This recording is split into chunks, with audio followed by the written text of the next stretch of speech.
Hello and welcome to another installment of Visceral Musings. I am your host, Cody Reed. It is Season 1, Episode 2, and it is all about taking you right back to Episode 1 of Star Wars, that is. We're talking about the Phantom Menace today, folks. My guest is a total slut for an origin story.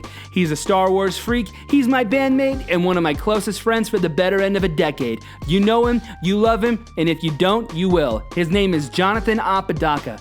Does the movie hold up? Is it worth an honest rewatch? Well, this fucker sure seems to think so, and boy do these dumbasses like to yap. We talked about life in the prison of Florence, brotherly love, and we even slipped in a little love story for you. Thank you guys for checking out this episode. He's one of my closest friends, and I'm sure you guys are gonna love him. Thank you for sticking with me, even after Spotify fucked up the entire release last week. And remember, folks, the one in front of the gun lives forever. I have a hole in my sock, so my big toe is poking out of my sock like a cartoon hobo. At that point, I might as well kill myself. What? You're under arrest. We're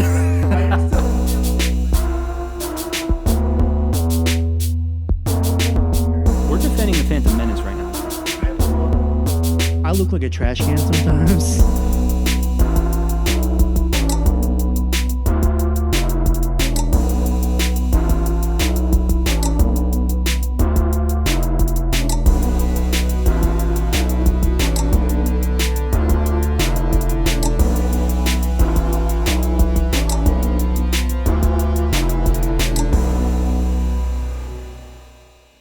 Welcome to another episode of Visceral Musings. Today, we are sitting in my garage, which is also it's our band's practice space.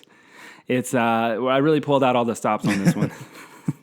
Yeah, it looks great in here. It does, yeah. There's a half put together drum set, two big men with microphones. One of them's really sweaty. That's right. Always am. My guest today is Jonathan Apodaca. First question for you, Jonathan. Do you piss in the shower? Absolutely. There's no reason not to. I've been kind of collecting data on them. Okay. It's like you're in the shower. Okay. What the fuck else are you gonna do? Hey, you're not on trial, dude. All right, my first real question for every single one of my guests is, who are you and what do you do? Hi, I'm Jonathan, better known as Joe or Judd or any other J name you could think of. And what I do is I chill, play drums for Negative 32 among some other bands such as, Shitfuck back in the day. And Samuel L. Waxon, that was brought up too. And my current band, Septic Tank, that's trying to get off right now. Trying to get off? Oh, we're trying to get off. Shout out to Lenny. Yeah, that's essentially the gist of me is just, I'm Jonathan and I play drums. I like it. That's a lot. The last time I asked my buddy Josh, he got really existential about it. And, before I get into the next question, I do want to ask, because by the time that this episode comes out, you and I will be on tour. Yeah. So, next week. So, the week of, what is it? It'll be like, we're on tour from March 21st to March 26th. What are you looking forward to the most with this tour? I'm looking forward to literally just hanging out with everybody. That's going to be my favorite thing, is just going on pretty much on vacation with my friends. What's your favorite song to play live? Of our song or just in general? Just in general. It's a good question. I really like playing Copathetic. It's always been fun to me. I'm a double-time guy who likes to play fast. And then we cut it. And then we cut that song. Yeah, what other songs do we have? We have, those ones. Mark Don't Got Hands. Mark Don't Got Hands has always been fun to me. That's my favorite one right now. Because it's new. It's still, I'm learning it as we play it, and I'm kind of still trying to figure out what I like. Even on the recording, on the two songs we did in the studio, I still try to change what I played from that. So now everything recorded, I don't like. And people seem to like that one. People do seem to like it. You could tell it's real, which is awesome. Yeah, they know the words. Crazy. I don't even know the words.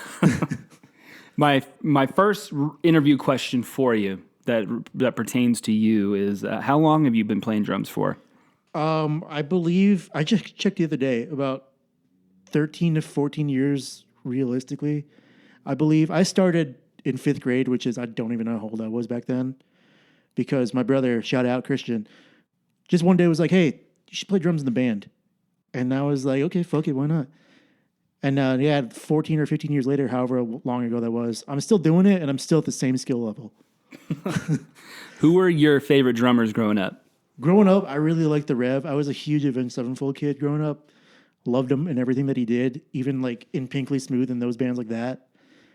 Besides him, I didn't really like anybody else until like I heard Streetlight Manifesto, which is like one of my favorite bands of all time. I'm sure we'll get into that later at some point. But him, Chris Thatcher, one of the gnarliest drummers I've ever heard. And I've met him. I got drum lessons from him. I've seen him. That's Streetlight? Yes. Streetlight Manifesto? Yeah, Streetlight Manifesto's drummer, Chris Thatcher. I've met him. I've seen him, I think, 11 or 12 times as of this year. I was supposed to see them earlier, but didn't. But besides that, those were my main two growing up until I got older. And then I started seeing bands like the Vandals, who have both had Derek Grant and Josh Freese in them. And those two have really gone up in my wheelhouse of drummers that I keep in mind. Yeah, especially Derek Grant. Derek Grant is like my icon. At first, it was Chris Thatcher, Streetlight Manifesto, but Derek Grant has quickly become my favorite drummer of all time. I love Derek, yeah. I even got the fucking bald in the head like him, dude. He's got alopecia. I have alopecia. You don't know what it is. I'm pretty sure I have alopecia. We have a thing on Instagram. I didn't write this down. I just thought of this. For a while, it was poop. Yeah, we did. We like to share poop memes with each other. Because, like, no matter how old you get, poop and fart and piss is always going to be funny. I just giggled. Like, just seeing kids, like, slip on some shit is funny, or seeing somebody shake some shit out of their leg in the aisle of a grocery store is always funny to see. That's one of the things that I like about us is we just like send each other shit, either literally or metaphorically. Yeah, and it's one of my favorite things to do. And we're not even talking. No, sometimes we won't talk for like 3 or 4 days, but we will have sent each other multiple things in that time. Yeah. What was I gonna say? What is my worst quality? Wow, what's Cody's worst quality? I don't know. That you're fucking right all the time. That I write all the time? No, that you're right all the time. I'm right all the time. What do you mean? It's always Cody's way. Yeah, that actually kind of makes sense. I thought you were gonna. You didn't say your weird back. No, that's up there though. Fucking asshole. I told Pam about that. My fiance Pam about that the other day. I was like, man, Cody's back, man. I do have a weird back. I didn't know until you fucking said that. What's funny is I can't describe why it's weird. It is weird though. If you're standing behind me, it's weird. I got a weird one too though. It's probably because I don't know, because I stand straight. I got told that you got a big torso. I do. I have a long torso too. You're like I have a lot of room. You're shaped like from shoulder to waist. You're shaped like I don't know, kind of like a cucumber, like a beefed up cucumber, and I'm kind of shaped like a pear. Yeah, or like a potato. A pear, but with no ass. Yeah, isn't that about a bitch? But the round part of the pear is my gut. I'm getting pretty big, unfortunately. Let me see what I got here. Oh yeah, so you will, if you're not being careful, shit your pants. It's been a while. I was talking to my coworker about this the other day. I asked him, just like I thought he would have said yes too. I asked him, "You ever shit your pants at work?" And he looked at me like I was fucking crazy. Yes too? I thought he would say yes to it, dude. Shit happens. It's been about 2 years since I've done it, but there was a point for about a year and a half where I couldn't go like 3 months without shit in my pants. Really? I have a gut problem. What triggers your gut problem? What the fuck? What triggers your gut problem? Eating anything. But specifically, there's something. I mean, I'm lactose intolerant to the max. Right. And what do you do for work? I work in a dairy processing plant. It's lactose intolerance, and I can't have any fucking gluten. I didn't know you were gluten intolerant. I didn't either until it made sense to me that I shit myself after eating anything with anything in it. You're originally from Florence. Yeah, shout out. Shouts Florence to all the people walking around with no fucking teeth in their mouth. What was it like for you growing up there? I actually really like Florence. Thinking about it, it's small. Technically, one of the safest cities in like the whole fucking country. It's because the prison. The prison makes up like 3/4 of the population. And I was again. People in Florence have most of their teeth. I was joking. Crazy Anna, she don't shut out. I wonder if she's still alive. Oh yeah, I wonder if there's any crazy Anna heads out. I've heard you told me lots of stories about her. Yeah, dude, she's a sweetheart. Yells at cars, but will be the sweetest person in Subway. But growing up in Florence, I loved it. It was a small town. I could walk everywhere there. The only shitty thing is it was hot. But oh fuck, sorry, I lived there from I think I was from like 2 to maybe 21 years old. I didn't realize you were there that long. Yeah, technically, there's those like other fuck off parts that are out on the outskirts of Florence. It's still Florence technically, but I went through preschool all the way through high school in Florence. Where were you born? I was born in Mesa. Oh, okay. Yeah. What is something about Florence that if you said it, only people from Florence would get it? Something about either Crazy Anna, asking if anybody's going to go to this year's light parade. Light parade? Light parade. That's dude. what you guys had to look forward to there? Yeah. Well, there's Country Thunder, but I don't give a shit about that. Oh, yeah. Fuck. Country Thunder's there. That's like the main thing about Florence, besides they filmed shitty movies there. Like what? I couldn't fucking tell you. Old Western bitches. Eight-Legged Freaks? That's Superior, which is Superior, where technically I'm from. I spent the first 2 years of my life, which is nothing in Superior, but I didn't know that. yeah. Okay. My grandparents live there now. Is there good food in Florence? No, dude, it's either chain restaurants. That's not true. A&M Pizza is one of my favorite things that like helped me grow up. Maybe the big boy I am today was A&M Pizza. So Negative 32, we stole you as our drummer. Yeah, you really Travis Barkered me. Yeah. There was, but you are in the very first video of our very first show. You're in the pit and you get the shit knocked out of you. What's crazy is I don't remember that. I don't remember that at all. But I've seen the footage. Yeah, and it's that's there. you. I was fat back then too. No, I think you were pretty thin. Depression, that's what it was. Yeah. Yeah. But yeah, it was. I remember seeing you guys and thinking, man, I could play these drums better. Yeah, it was 2017? 2016, technically. Yeah, no, it was 2016. Yeah, it was 100%, like summer of 2016 or like spring of 2016 or something like that. Which at this point was, 8 years ago? Holy shit. Yeah, you were in the crowd with... Redacted. What were you up to before we stole you? That was the continued part of the question. Before you stole me, well, I'm trying to think. I was still in high school at that time. So I wasn't in any bands currently whenever I first met you guys, really. But I was playing some music here and there. I was in some other bands. I don't know if I should name said bands, but I was in some other bands that were doing okay for the time. And we played a couple shows together with these said bands. Yeah. And even back then, I knew you guys seemed you seemed to have a lot more fun than me. I had a really bad night one night in Flagstaff. We played with you guys. True. That's exactly the show I was thinking of. Yeah, that was one of my worst shows. I'm a little sassy, angry pants sometimes, and I get mad at myself. So that night was really bad. I bet you nothing even happened. I was probably getting cramped up or something. What do you think is the worst Negative 32 show we've ever played? Oh man, I have one. It's either that one we played at the park. It's a BMX show. That's what I was gonna say. That's up there. I can't think of another terrible show we played. I keep the good shows in mind, rather. Yeah, I try to. We played one in Prescott. Was that one bad? That was pretty bad. Remember we opened for Diva Bleach?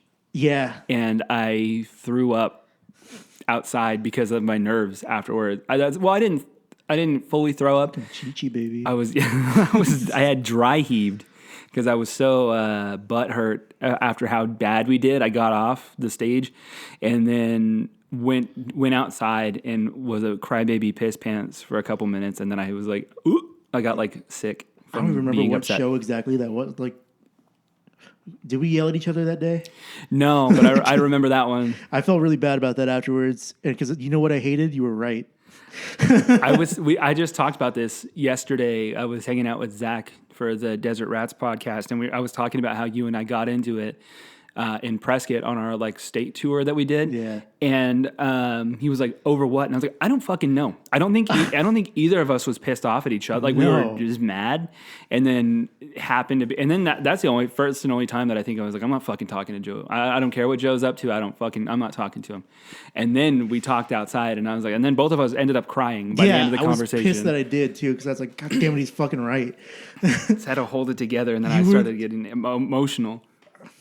Well, like, you're my brother at this point. I didn't like it. It was sad. I was thinking, where did your fascination with monkeys come from? I don't know, but like, okay, so my mom is on vacation in San Diego right now, and she went to the San Diego Zoo, and she's been sending me some gorilla videos for the last couple of days, and I've been losing my shit. But I don't know. They're always fun to look at. I think just it's really neat that, like, that's us. Yeah. Like, they could do shit. Like, Coco the gorilla could talk. Yeah, in sign language. She had a fucking cat. Coco had a cat? Yeah, dude. I didn't know that. She had a cool little cat. It's just like, I don't know. I think they're cool because they're so close to us, but like not. But not, yeah. You were really good at, you can't really, there's no visual aspect to this podcast. Okay, yeah. Imagine, those pictures of those little like orangutan babies, little orange monkeys, and how they push their gut out. That's literally how I stand on a like regular basis. On command, too. Yeah, sometimes I don't even mean to. I'm just standing. Oh, really? Yes. I'm just like too big now for my own good. You got good at like doing like where you kind of push your gut forward and lean your arms back. Yeah, and I do. And then you do really well. You made a bad habit of scratching the front of your stomach. I do that when I talk, just in general. I walk into work and I'm doing it, and everybody's like, "Yo, you got to take a shit." I'm like, "No, I'm just doing that." No, I'm just. Well, sometimes it's that, but yeah, as we learned, you have a lot of tummy trouble. I don't like it, man. First thing I have to do when I go to work. You are one of the only people that I know in my entire life that actively listens to punk rock. So unfortunately. Yeah. Chronically online kid that listens to punk rock. Yeah. Did you grow up with unrestricted internet access? I guess you could say I did. It's not that it wasn't unrestricted. My parents just, I don't know how to describe it. Like, I was allowed to play like GTA, like Grand Theft Auto as a kid, and listen to like gangster rap and everything growing up. And you had Chris. And yeah. Chris was the rotten.com kid. Yeah. My brother really paved the way of showing me what life has to offer outside of Christianity. Yeah, and death. Yeah, that too. But yeah, growing up, I don't know. We were just kind of allowed to do whatever we wanted. It's not like we were like some troublesome fucking kids, but as long as we weren't being assholes, we were fine. My mom always says she didn't raise no assholes. True. I don't think you or Christian is an asshole. No, we're pretty fine. I've met your little sister. I don't really know her very well. Yeah, shout out Mia. Shout out Mia. What I was going to say is, what aspects of your upbringing do you think it was that like kind of helped you come to your own and like discover yourself through punk rock? 1,000%, my brother. Your brother? Christian, from as far as I can remember, even as far back as 2003, 2002, when I could just remember, or just when I started forming memories, it's always been punk or pop punk or emo or screamo growing up. And I loved it. Like, it was cool. It was, if I got to feel different. That's what it was. Like, in school, I would just go around talking shit to everybody, saying like, my brother's cooler than yours because he listens to this music that sounds scary. And it's just like, if it wasn't for him, I wouldn't be who I am today. He told me to play drums. He introduced me to all the music I listened to. He pretty much set the flame that is Joe. Yeah. And I'll forever be grateful for that. It's fucking awesome. Yeah, Chris is kind of the homie. He's always like, you can tell that he's about it because he doesn't, like, he could be doing anything and he'll be at the shows, taking pictures on his phone and like. It's cool because even or growing up as a kid during that time where he was introducing me to everything, we fucking hated each other. Really? We would be not as far as you and your brothers. Oh yeah. But me and Christian would bully me. Well, he's 6 years older than I am, so I was the little brother for a very long time until I started growing up, to where I eventually outgrew him by like leaps and bounds.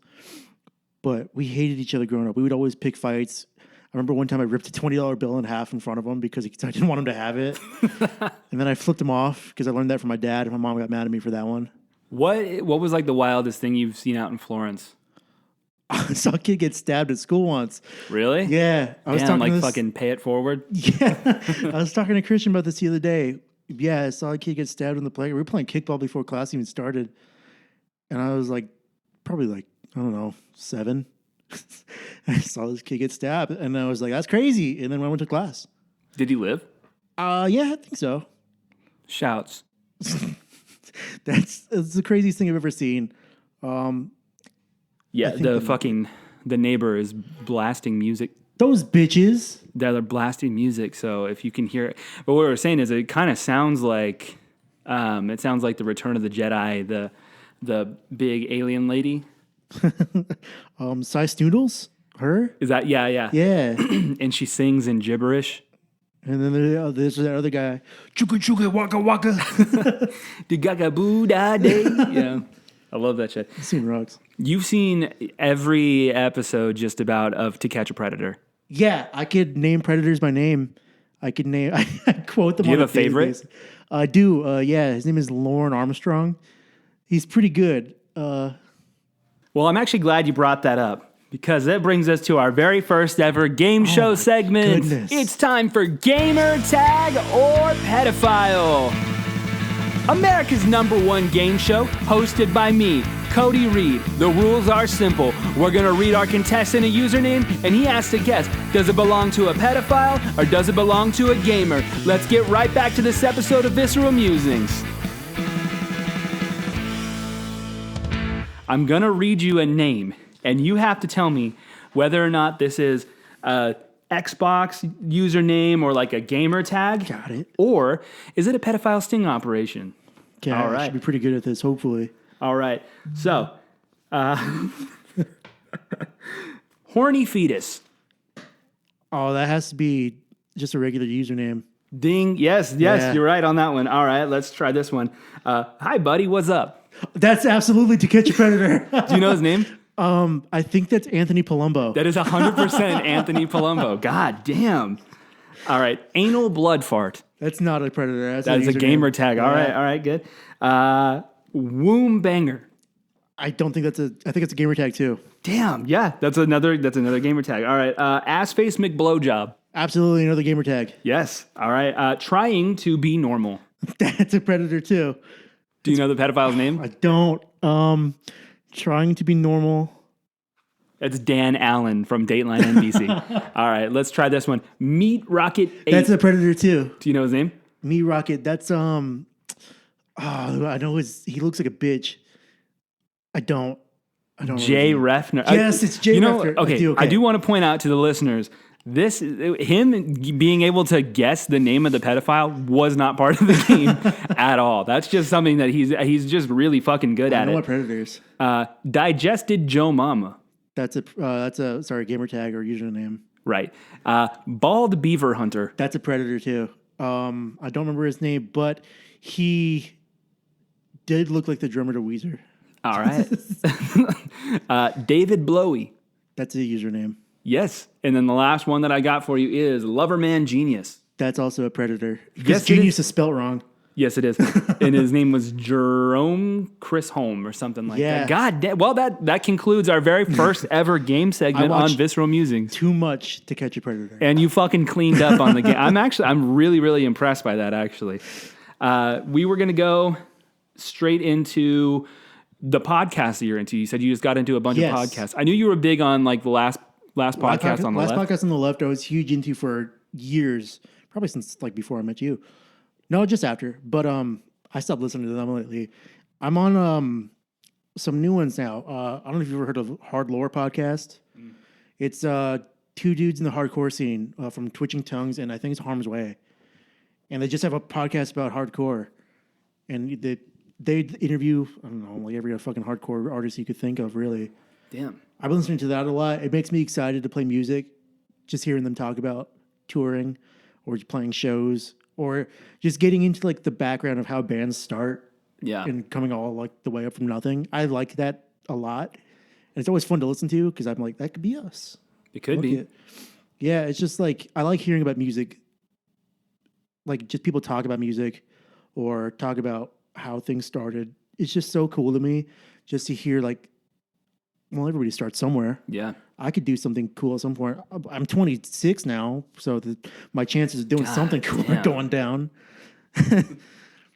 You look 26? Yeah. You look great for 35. I definitely look 35. I have the dad bod, the receding hairline, the gray hairs. You name it, I have it. I actually do have something that I wanted to ask you. What is your writing process like? Like, because I know you don't sit and like write out like full guitar part, bass, but because like usually when I write when we've written a Negative 32 song, we write the song or I'll write the song and then I plug in like I write drums for them and then I give them to you and then I'll give them to like Josh and Braden and then everything gets tweaked and twisted. Like it ends up being somebody else's like drum part or guitar part. When I give you stuff like that, what is your process of like writing your own drum parts to it? Well, I'll obviously keep the skeleton beat of whatever you wrote because so far everything you've done has been chill. You know, I'm down with it. It's fine. Here and there is some stuff that I change, but that's comes to where I actually change shit. I just I kind of scratch it down to the bare bones and then I'll build off of what's there. Like I'll keep fills that you have written like for me before. Sometimes I'll forget about them entirely and think that I came up with them, but then I listen to it and I'm like, oh shit, that was already there. Sometimes, well, I mean, most of the time, every time, you play the songs better than I can play them. It's just, I try to make them feel natural. Yeah. I try to make them feel like a reasonable thing to play. Like I'm not going out of my way to do some crazy shit, first of all, because I can't. Yeah, and I dialed it back to like... Yeah, I've noticed you made it easier for me. Well, and also like sometimes writing MIDI drums is so easy to get like to push every fucking button because it sounds cool, but in reality it doesn't sound that cool. You lose the feel of the song. And with how little I practice, I appreciate what's in there now. But you work more than all of us too. Unfortunately. Yeah, you work like 60-hour weeks usually? 60 to 70-ish, yeah. God damn. Depending on how important I am that day. But yeah, so I never get to practice. I can sometimes, but I don't know, having a garage with no ACs, like, or there's AC, but like, it's hot. Arizona is hot. One of the things that I've noticed too, like just in general with like playing music or like doing comedy or whatever the hell it is like you have to remind yourself that you enjoy doing it sometimes because it gets not mentally but emotionally taxing because you get so in your own head about it. How do you get through when things get like emotionally fatiguing? Music wise? Yes. It's like I feel like playing is the way I get through to it because I'll be in the worst mood ever and I'll come home and I'll play drums. I'll get pissed off playing them, but at the end of it, it's all that expelled energy that I let out. Feels so fucking good. So if I'm like, even if I'm like learning something, I'll fuck it up 30 times and get pissed off and then throw my sticks across the room and then pick it up one time and do it perfectly. And then I'm like, okay, I got it now. It's just like sometimes I need to get mad and calm down. It's like playing a video game where you couldn't beat the boss, so you had to take a nap and come back and then you just sit down and do it the first try. Sometimes that's what it's like for me whenever I just like can't do what I want to do. But also, like I said, I don't practice, so. Are you ready for my last question? What's up? All right, my last question is not really much of a question, but you did recently get engaged. I did. To Pound, my lovely fiance, Pound. And that's such a dumbass joke that first it was Pan. Pan, yeah. It's Step Brothers, and then because the more I just went, God damn. Now it's just Pimp. Yeah. What up, Pimp? Shouts out, Pimp. Shout out to Pimp. I want you to tell the story of how you guys got engaged. Back in September of 2023, we went to Pennsylvania. We flew to Pennsylvania for one, not only our anniversary, but two, there's a festival out there called Camp Punksylvania. That's like a cult in the woods, literally. It's just a bunch of people playing music in the woods and being fucking awesome. But yeah, we went there. We flew to Philly. First time on the East Coast. Loved it. Love Philly. And I learned how East Coast she truly is too, by the way. She's so Jersey. Yeah, she's from New Jersey and lived in Philly. So she's like Jersey shoring it up over there. But we went to Camp Punksylvania, in Scranton, Pennsylvania, home of The Office. Yeah, and for a little while too, Joe Biden. Yeah, that and other bands that I don't listen to. And, you said the Menzingers? I think the Menzingers are from Scranton. Yeah, I know that. Oh, never mind. I was yeah. going to say Wonder Years. They're obviously from South Philly. Never mind. Bands I don't listen to. But it was a 3-day festival. Sick bands like Suicide Machines were there. We had Days and Days, which is an integral part of me. It's just a folk punk band. Bunch of ska bands that I love. Saw Tsunami Bomb. You're a fan of Tsunami Yeah, I love Tsunami Bomb. Saw them there. But we mainly went for one band called The What Now. It's a ska punk band from Philly. It's like her favorite band of all time. And she guessed my stupid fucking plan to propose to her months in advance, and I was pissed about it. She was like, I bet you're going to do it at Camp Punksylvania during the What Now set after this song. And I was like, God fucking damn it. I probably could have just been like, no, I don't know what you're talking about, and did it anyways, but I'm terrible at being called out. So, yeah, during the What Now set, they have a song called The Marquee, which is usually their last song in the set. And we had people ready with cameras off to the side, her friends behind us trying to get my fucking Polaroid to figure it out, to take the picture of us, which if you see the pictures, you'll see them fucking with the Polaroid in the background. They couldn't get to work. It just needed to press one button. Easy. But the song ended, and I went to get down. Wait, was it like a disposable? No. Oh, just a Polaroid? It was just a Polaroid. Fucking dumbasses. I literally had it turned on. All you needed to do was press the red button. Couldn't figure it out. You'll see in the pictures if anybody ever sees them. I'll put them. I'll attach them with the post. Yeah. People in the background fucking around with the camera. Shout out to Tina and Jake. They're really sweet people. They're Pam's best friend and best friends. Yeah. God love them. They're dumb, but. But yeah. At the end of the song, the music started. They were doing that big trash can rock band ending that bands do at the end of songs, and I started to get down on one knee, and then they started doing another song. So I sat up again real quick and just kind of shrugged. And she was like, it's fine. And then I asked her as the next song was starting and a pit was forming around us. I thought it was pretty sweet. Yeah. It was hot as balls outside. I was wearing pants that were too tight and had holes in the crotch. My shoes were falling apart from the outside and the bottom. You know what would have been great is a perfect ending to that story would have been like, she already knew you were going to propose to her. You get all the way out there. You have the ring with you. You get everybody ready and in position for you to do it. And you're like, will you marry me? And you have to be loud over the song playing in the background. And then she's like, let me think about it. Luckily, she made up her mind. Can I sleep on it? I was very nervous. It was nerve-wracking. That's a sweet story. That's why I wanted to include that. Because I was like, I knew that was a good one. I had to call my mom the night before because I was very, very nervous. Oh, yeah? Yeah. I was like, Mom, I need help. I need words, please. But yeah, it was fun. I had a good time. We were heavily featured by Camp Punksylvania. Going back again this year in July. Hell yeah. For 4th of July weekend or whatever the fuck. Yeah, I thought about going too, but we'll be in Minnesota. Yeah. Yeah. But yeah, it was pretty sweet this year. Tons of good bands gonna go. Yeah. We're like pretty much like part of camp now and rocks. Yeah, you're like immortalized like in it now. Hook us up with shit. Got free tickets. And you shouted them out on this huge, massive podcast that everybody knows. Shout out Riot Squad Media and Camp right. Punksylvania. So this is the end of our interview section, but I have one request. Mm-hmm. Can you say the one in front of the gun lives forever? Shout out Kendrick Lamar. The one in front of the gun lives forever. Thank you for listening to this episode of Visceral Musings. It is time for the potty break. Not much in the way of sponsors yet. Who knows if we'll ever have one. But Jonathan and I, we will be on tour in our band Negative 32 with the band Vacant Skies, kicking things off on March 21st in Las Vegas, Nevada at the Eagle Airy Hall. March 22nd, we're going to be in Berkeley, California at 924 Gilman Street. March 23rd, we'll be in Carpinteria, California at the Carpinteria Skate Park. March 24th, we're going to be in Anaheim, California at the Doll Hut. March 25th, we're going to be in Long Beach, California at Supply and Demand.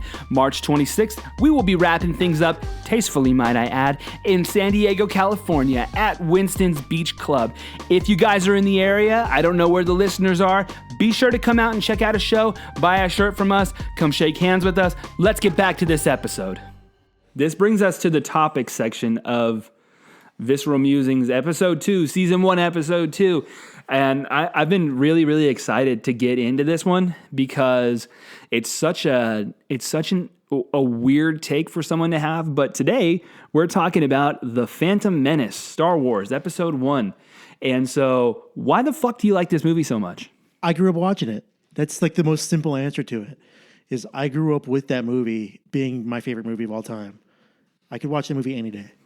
I have notes, and we're going to guide through this because I do want to understand, but that is literally the very first thing that I wrote is early 2000s nostalgia. Yeah. Because when I watch it, that's the first thing I feel. Yeah, I think of being a little kid. Yeah, I feel so happy. Like, because that's one of the things that bonded my brother and I is Star Wars. Okay. He's been showing me Star Wars ever since I could like process my little monkey brain thoughts. But you've seen all of them. I have seen all of them. Multiple times. Yeah. And like you're one of the only people that I know that watches the sequel trilogy and like keeps up on it. I watch everything, more or less everything Star Wars has put out. Right. And I love it all. And not a single one of them I hate. Why is the Phantom Menace your favorite? Second favorite, to be fair. To be fair. To be fair. But it's just one, like you said, the nostalgia factor. It reminds me of being a kid in the fun time before anxiety was a thing. But second, it's just like, it's just cool. It's Star Wars. Like, it's like you watch the originals, which I still love just as much. And then you watch like the Phantom Menace and you're like, it's a whole new story. It's like, besides it being nostalgic, it's just like, that's the beginning of it all. Which it's just, I could freak out about this shit for hours. But it's like, it's the beginning of the whole story that we know. And it rocks. I love it. I think I have a lot to say about it, but I want to make sure that I give you your time. But one of the things that I noticed about this, and so I'm going literally from picture you just watch the opening crawl, we get through to it, and then the dialogue starts. Then we have Qui-Gon Jinn and you have Obi-Wan Kenobi on the ship. They're going to start negotiations with the Trade Federation. Mm-hmm. The way that they rapidly introduce new things was so fucking exciting for me because I haven't watched this movie in a couple years, and I watched it like literally pen and paper out, ready to go because I wanted it to be like really fresh in my memory. Yeah. But the way that they have Qui-Gon, they have Obi-Wan. Imagine being a kid sitting in the theater and like watching this for the first time, and you're like, "Who's this? Who's this?" Like, because you don't exactly understand, right? It's like it's a whole new thing essentially. It's it's like same characters more or less here and there, but it's like a whole new thing. After what was it, like 25 years or whatever the fuck before Return of the Jedi and Phantom Menace? Yeah, over 2 decades. Yeah, just seeing new Star Wars, like it's awesome. It's the coolest thing to me. So one of the key elements to this movie is 100% is lightsabers. Yeah, it's the dueling and the whole choreography with lightsabers changed, like leaps and bounds changed. Yes, I have an idea. This is kind of a hot take, but famously, Mark Hamill he's been openly critical about how like Ewan and Liam Neeson got to fling their lightsabers around, which, by the way, so fucking cool. It is. It looks awesome. They're so fucking good at it. They did so much training for it. Like they had to undergo special, essentially like sword fighting training for the choreography. That scene where the droids are trying to stop them, and then you see the fog roll in, and then just like, psh, and then both of the dude, it looks so sick. It's fucking rad. I love it. But what I was going to say is, so Mark Hamill he's really critical of like, they got to do it, but I didn't. But when they conceived the idea, originally they wanted to have like a battery charger pack attached to it. The proto sabers. Yeah, and then they took it away, and then they had it, but his justification was essentially like, it would be too heavy for you to do this or whatever. So he holds it with both hands, and he's like really steady with it. What I was thinking was that it actually kind of makes sense because Luke is like, it's defense wins games, right? Yeah. And so defense, he's a defensive lightsaber fighter, and he's not got the resources that Obi-Wan and Qui-Gon had. Which makes perfect sense, yeah. Right. So I think that's one way that you could look at it. Yeah, it's also not even just it being a product of its time back then whenever they were making the originals, because, you know, like they could only do so much with what they had saber-wise, wrapping the photo tape or whatever the hell it was called, reflective tape. Yeah. They could only look so good, and you had to be delicate with that shit right back then. So, I mean, I don't know why he's throwing a hissy fit about it, but even like canonically, like why these like they're able to swing shit around, it's like it's fine to me. I don't have any gripes with anything that they do in the movies, not entirely. One of my favorite things about this movie too was Wizard. Yeah, they do say wizard. It's like Anakin and Kitster hanging out. They say some crazy ass shit in the movie. Bug Squat. They say wizard, Sleemo. Sleemo, yeah. Sleemo. Laser sword. Laser sword. Yeah, he does call Qui-Gon Saber a laser sword. I saw your laser sword. Laser sword. One of the things I really wanted to highlight about this entire movie is it has these contrasting quotes where they have some of like arguably the better quotes in Star Wars and also the fucking worst. Like what? Okay. What's the worst one? So, one of the best. Start off, yeah. Yeah, the ability to speak does not make you intelligent. Classic that he said to Jar Jar, yeah. Qui-Gon. Then we also have the biggest problem in this universe is that no one helps each other. That's a good one too. Who's that? Shmi? Yeah. Shmi Skywalker. Then there's always a bigger fish. Classic. So bad. What do you mean? It's dumb. It should be up there with we're gonna need a bigger boat. Or I'm getting too old for this shit. Yeah, I was one day away from retirement. I wasn't even supposed to be here today. No, such a bad fucking quote. And then they play out the metaphor 2 times. And it's cool each time. No, it's not. Dude, I don't remember the other 2 creatures' names, but the OPC killer, badass. Okay, fine. I'll give it to you. OPC killer, he got that tongue like a fucking, what are those? I have those toys. We have the OPC killer on our Star Wars shelf. I didn't know you had that. Yeah, Pamela, my wonderful fiance, has a whole, you've seen her Qui-Gon collection. Yes. She has a scary amount of Qui-Gon Jinn collectibles. Yeah, she's a Qui-Gon stan. She's bought out multiple stores, yeah. But yeah, we have OPC killers there. And the gibberish. Because I watched a thing about it, like a guy who does like his job is essentially to write fake languages. Like he took cues from like learning Klingon for Star Trek, and then he writes fake dialogue for. But anyway, he was like Star Wars is notorious for only using gibberish. So when I watched when I watched the movie again with that in mind, so first off, fucking Jaskrani dough plot, Slamo. Sound like you're speaking Simlish. Yeah, but I like some of the stuff that they say, like.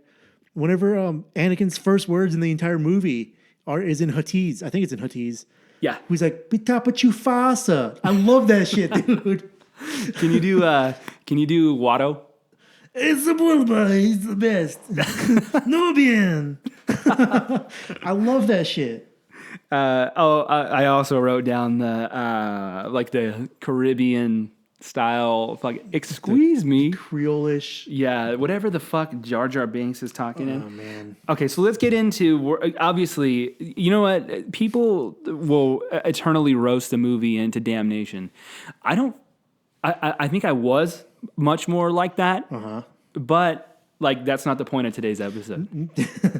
What, like, people hated on that. People still do, obviously, hate on the prequel trilogy. Yeah, the prequel trilogy. But I mean, Phantom Menace was the number 2 biggest movie of all time for a while, just below Titanic. Yeah, it was good. I get into arguments with people on the internet about Star Wars and how it's always people complaining about Star Wars being ruined by Disney. Like it or not, like it's new Star Wars we're getting. Yeah, I'll always love anything Star Wars that gets put out because it's Star Wars. It's fucking cool. I mean, I don't think anybody's ruined it yet. What about like what with the prequels aside from it being like nostalgia? What about the story is that like is comforting to you? Like I said, it's like the whole story from the beginning.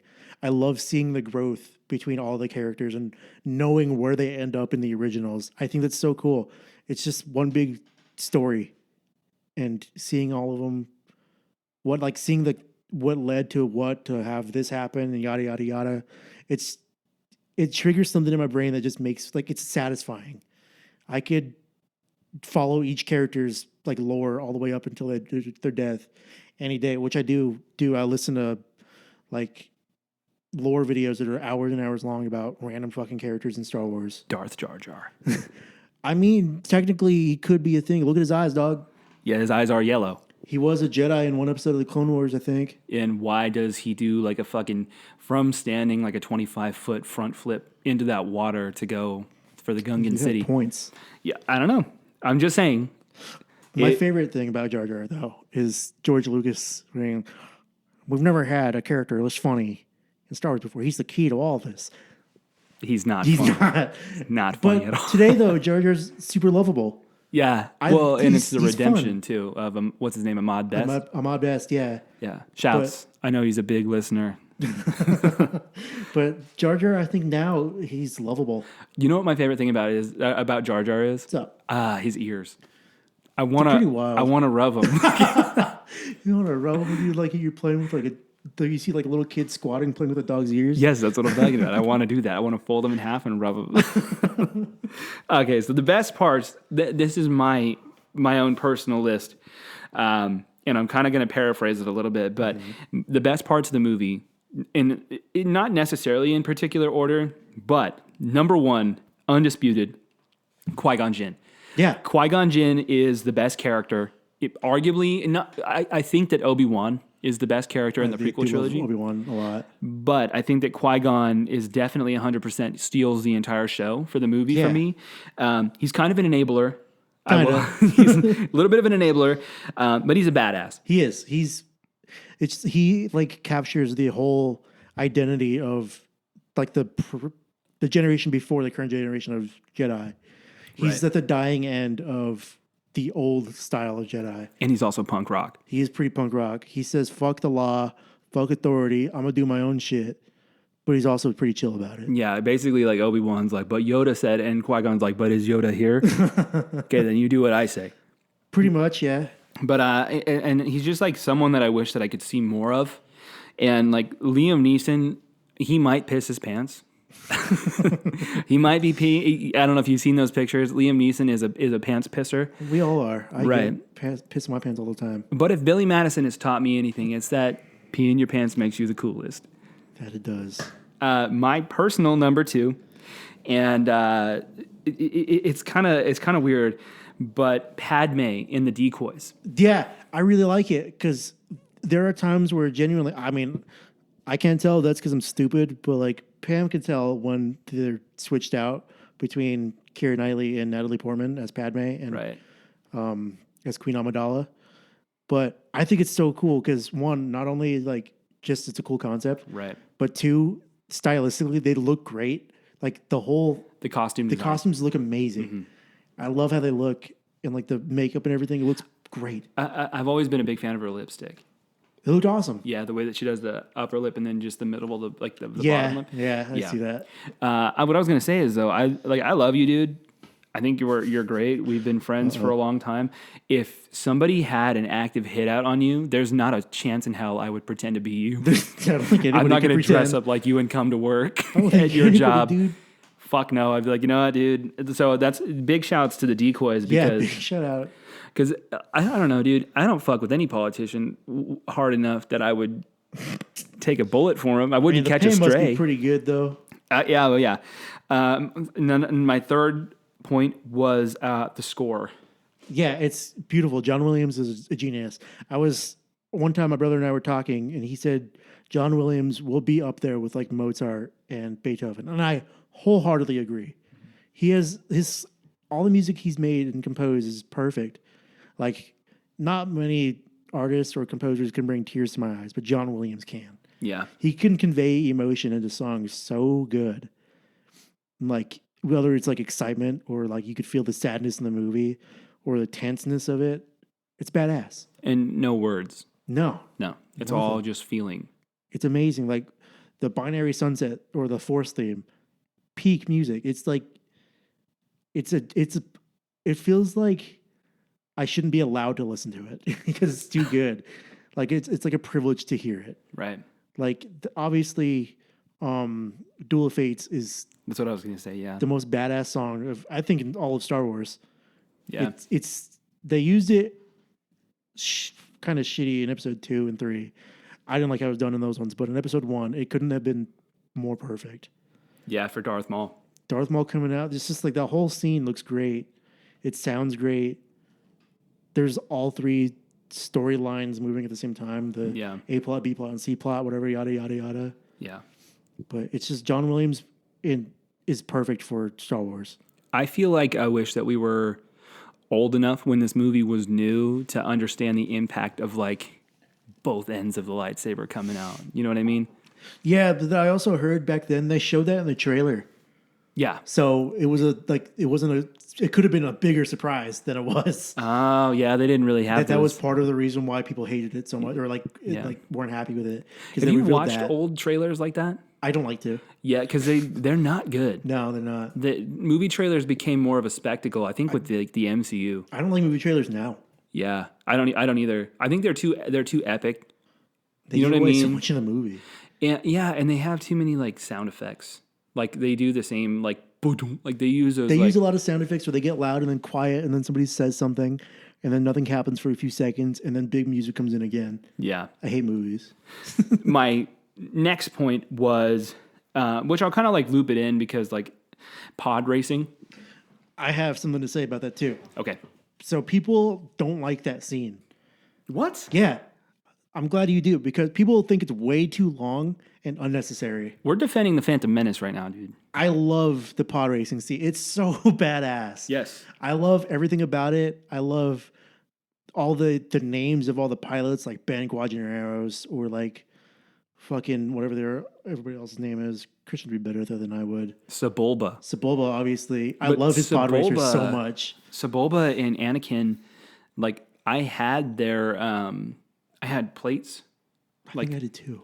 And I had my bedspread was like Anakin and it's like kind of iconic, like him with the goggles and the helmet, his like pod racing get up.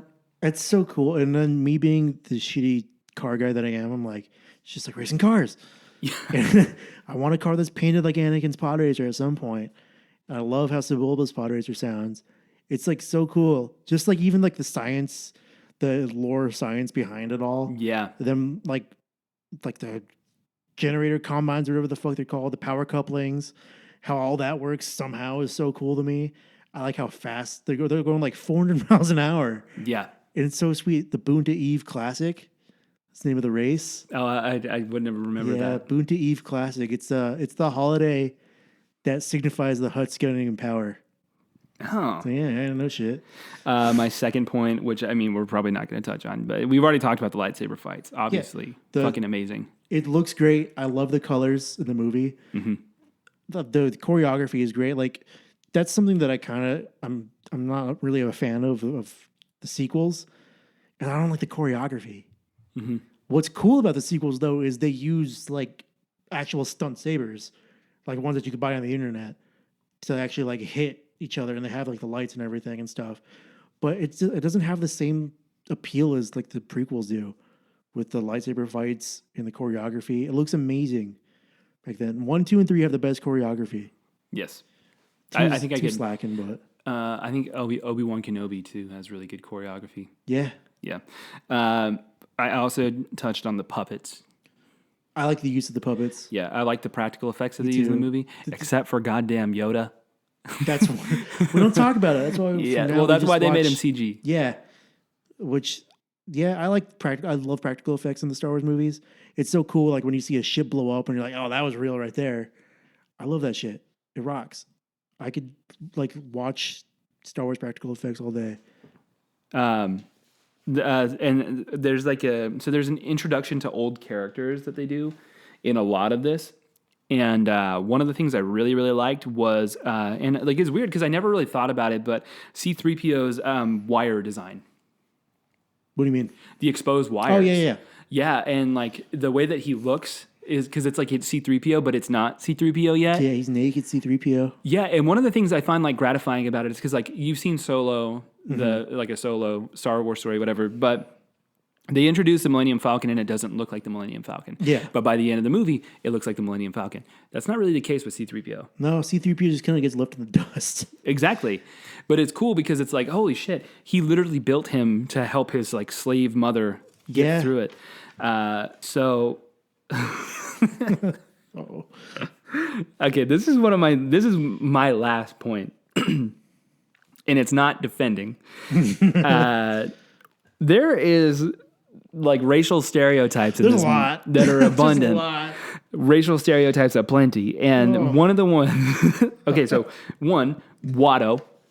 Yes. Very clearly some sort of Arab or like Middle Eastern man. He's also very greedy. Very greedy. And they also say like multiple times, he only speaks money. And I'm like, should you have said that? I don't know. Fun fact about Watto, though, he's not fat.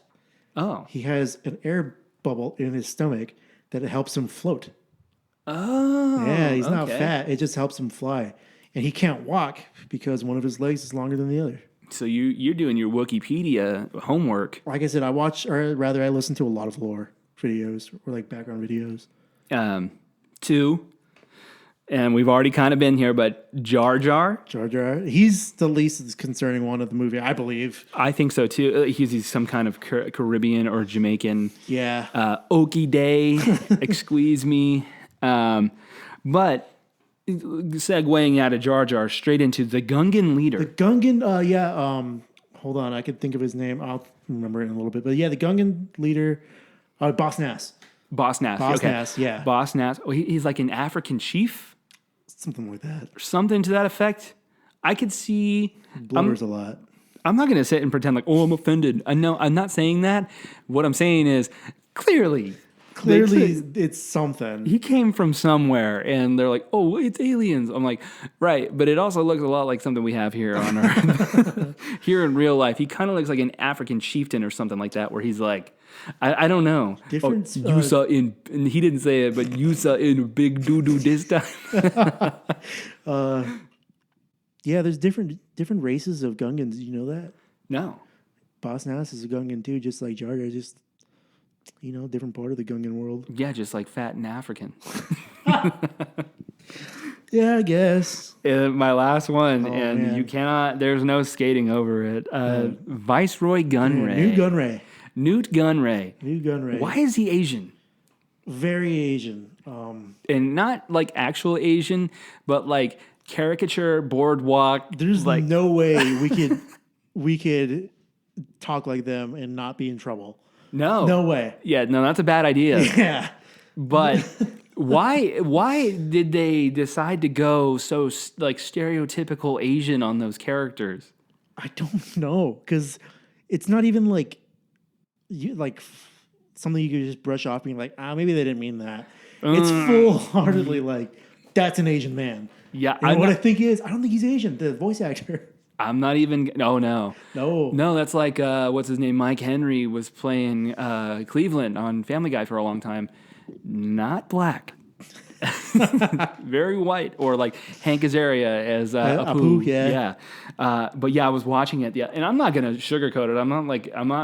I'm not bitter about it. It was fucking hilarious in some parts. When it comes on, I was like, dude, what the fuck? How the fuck did... Well, one, like, these weren't written by children. These are grown adults that wrote, and then grown adults are portraying them. Yeah, I was going to say, this had to like go through multiple layers of like management and editing and checking on everything to see if it was okay. And we got what we got. Thumbs up. Send it. It was fucking hilarious. It's pretty bad. Some of them are pretty funny. It's like you want to quote them too. I know. I've been thinking about it, and I'm like, I can't. That's the thing is, even the way that they're written, you can't really quote them because it's like you're gonna know that like you're doing like even if you don't do the Asian accent, it's written in a way that comes out Asian. It's pretty bad. But again, it's not like a real Asian. It's not a real Asian that you'll hear. It's like it's caricature, someone making fun of it. It's Asian. like old 1960s. Put a white person as an Asian in a movie thing. Yeah. Yeah, that's all I have for Phantom Menace. Do you have any closing arguments? There's nothing wrong with that movie in any way, shape, or form. Emotionally. So the point of the podcast is Visceral Musings. So this is relating to your deep inward feelings. When you hear the word Star Wars Episode 1, The Phantom Menace, what do you feel? It brings genuine joy to my heart. It's like I said earlier, it's that whole, that's the beginning. That's where it all starts. Mm-hmm. Watching like, well, if this didn't happen, then this wouldn't have happened. If they didn't get that one like blaster bolt on their ship, they wouldn't have had to go to Tatooine, and they wouldn't have met Anakin and all that shit. That's like, it's like, it makes me emotional because it's just the start of my favorite thing. Mm-hmm. I don't think there's anything I'll love more than Star Wars. And it's so special. My wedding's planned around Star Wars. Right. Yeah, there's like, it's like, I remember now talking to my brother Christian, Star Wars growing up was an escape for us. Mm-hmm. It was literally a fantasy land to escape off to and pretend to be in and think about just like how everything in there works. Like, not even just technologically wise, but like characters you see in the background. I think about like, what are they doing? I watch Star Wars and I fall in love with it every time, over and over again. Every single one of them, multiple times over. I like that. There's just like that scene, the beginning of him too, the beginning of the movie, when Qui-Gon's stabbing through the door. It's badass. Yeah. Never seen anything like that again. Yeah, and he holds it, and it's like... melting. You get a sense of how actually powerful the lightsabers are. How heavy do you think the blades are on a lightsaber? I would imagine it's not heavy. Me too, because look how they're swinging it around. Yeah, and also like... It's supposed to be like what they say with like Is it the same with a dark saber as it is for a regular lightsaber? Yeah, maybe. Where like it's heavy or not dependent on how like connected you are with it. Maybe not, because you see some random motherfuckers pick some shit up. Yeah, like Han Solo uses it, Finn uses it, but I think it's almost like intentionally. It's deceptively lightweight, and you could hurt yourself with it. Yeah. Like swinging around a goddamn, like, anything really. Right. That you're not coordinated with. I always wonder how they could swing the shit around and not cut their robes. Yes. They're that good. Or I always wonder, I think they have extra robes too. They should what? They have extra robes. They have to. Oh, yeah. They lose some of them, dude. They need to bring an extra set. Yeah, they keep it in their ships. Yeah. Well, I appreciate you coming here to my house, to our practice space. Yeah. To defend the Phantom Menace. Maybe next time we'll pick something from the sequel trilogy, but I will actually battle you on it. That sounds good. Yeah, thank you for having me, Cody. There's enough redeeming qualities for the Phantom Menace where people can put their gripes and their pissy pants away for just an afternoon. There is for the sequels. Just shut your shut your brain off and just watch it like you're a little kid again. And then, because that's kind of how I felt. I watched it before I went to work. Literally felt like a little kid. For like, I watched it last night. Yeah, for 2.5 hours. I was like, God damn it! I remember this. I remember having this bedspread. I remember opening the VCR, opening the VHS tape that we had, and like putting it into the VCR to like watch it. And I remember the smell of the toys, and I remember Darth Maul, and I remember like seeing Sheev Palpatine and being like kind of connecting the dots. Yeah, where I'm that's like, what I like doing. Even to this day, as an adult, I still will refresh my brain and connect dots that I didn't know were there before, like originally. Yeah, like that Darth Plagueis is in. Technically, he's in there. Yeah, he's in the apartment. He's alive. Right, and also knowing like when Obi-Wan first comes to the Trade Federation, he knows something's. He senses the dark side, and Qui-Gon kind of gaslights him out of it. It does happen, yeah. Yeah, he totally is. He's aware of something. He feels a presence, and then Qui-Gon's like, "Stay in the moment," and he's like totally right. Actually, the whole time, he's like, "It feels like there is a compartment of darkness somewhere," and he's like, "Ignore it," because it's like classic Qui-Gon. Yeah, for real. Yeah. One thing that I like to do with every single one of my guests is I like to have you give me your top 3. So whether that is movies, music, TV shows, books, doesn't really matter. What are your top 3 and why should we give a shit about them? Oh, well, first of all, you shouldn't give a shit about anything I list off or say. But currently, as of March 13th, 2024, which I think is today, yeah, music-wise, I don't really... It's like 2 bands in a genre. I'm huge into Say Anything right now. Huge into Say Anything right now. I'm gonna go see them in a few months. Stoked on that. Thanks to Pelt. Pelt. Shout out to Say Anything. It is a real boy. I'm stoked to see that live. It just reminds me of being a kid. Now that I think about it. Kill Lincoln, good ska band from DC that I'm huge into. I listen to them a lot. The Pizza Rolls of music. The Pizza Rolls music. Yeah, huge ska guy I am. Almost to a fault. But the other thing is I listen to a lot of fucking J-pop now. Which is wild. If fucking 16-year-old me heard that, he would call me Japan? a poser. Yeah. Okay. Like, I turned into a dweeb in the last year and a half, and I like J-pop a lot now. A weeb. Yeah, a weeb. I listen to a lot of that. Is there a difference? A dweeb and a weeb. Weeb, you're just a fucking dork, dude. A dweeb's not quite a dork. No, dweeb is just like, man, look at this fucking dweeb over here. But when you see a fucking weeb, you're like, this fucker. This otaku looking motherfucker over here. But yeah, for music, that's my top 3 right now. It's just like anything J-pop. That's another rabbit hole that I'm not going to go into. Super niche thing. But yeah, J-pop, Say Anything, Kill Lincoln. So just white people music, essentially, technically. There you have it. Movies. Been watching a lot of Dude, Where's My Car? Oh, I like that you took this. Okay, so everybody can do whatever they want. But when I usually just ask for top 3, I like that you did top 3 of like multiple things. Okay, go for it. So Dude, Where's My Car? Big ups on that movie. I love that movie. We own it on Blu-ray now as of recently. Watch it. Shout out to Good Charlotte's in it with the Little Things. Yeah. I hear that song probably like 12 times a week. It's something. That's another movie I just grew up watching. I probably wasn't supposed to be watching that now that I think about it and watch it back. But, Shibby. A huge Fast and Furious guy.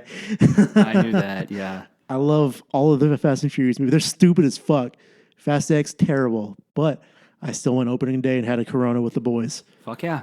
By the boys, I mean my fiance. Family. She was a boy. Family. She's the boy. Yeah, family. And then School of Rock. Yes. I love that movie. That's maybe top 5 favorite movies of all time. Kidnap Shamu and put her in a chlorine tank. It's just like that's something as a kid that made me want to play music was School of Rock.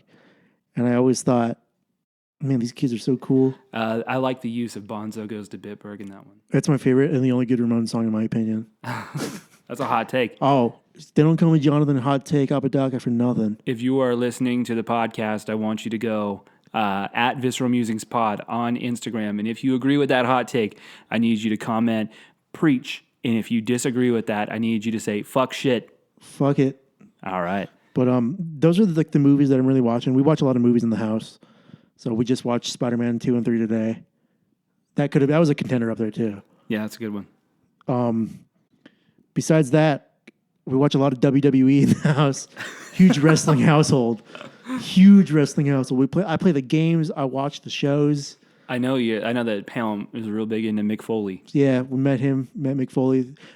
While we're on tour, my whole family's going to go see a goddamn steel cage match. God, that's so cool. And I hope I get pictures. TV shows that I've been watching though. Fuck yeah. South Park, watch a ton of South Park. Yes. Love South Park. It's genuinely one of the funniest things to me. Yes. It makes me laugh every day. I'm a later season kind of guy though. I like mid to later seasons. I like when they start following continuity. Yeah. Yeah, like when she's like, Randy, you shouldn't be drinking beer. And he's like, it's cool, it's gluten-free. Gluten-free PBR. Shout out, PBR. But South Park is a big one. We watch Futurama in the house a lot. Yes. That's a big one. I knew that. I keep saying yes like I'm agreeing with you, but I'm saying yes because I love Futurama, but I knew this one, yeah. And then British comedy show, The In-Betweeners. Yes, this is a quintessential. It's a quintessential Joe show. Yes, it is. I get a lot of my humor from it because it's so fucking stupid. Yeah. The short British quippy humor is one of my favorite things. Mm-hmm. And just like it's so dry. It's so dry, but it's so funny. Yeah, it's like Flight of the Conchords. I love it. And then the other 2 podcasts that I listen to, one of them is called Fuckface. It's crazy. I couldn't tell you what it's about. It's just I don't know if you've ever heard of Rooster Teeth. It's some of their old shit. Rest in peace, Rooster Teeth, as of like 3 or 4 days ago. And then topical. Yeah, topical. Keeps you in the now. Besides that, that's about it. I don't really have any other things I'm doing besides playing video games Yeah, and getting fatter with each passing day. me too. No video games. I'm just getting fatter organically. But you go on walks. I do. I don't. We go on walks. I get sweaty sitting down. Well, I appreciate you coming out, taking time out of your day. Yeah, of course. This was fun. Yes, I love you, buddy. Love you too. Excited to do this again.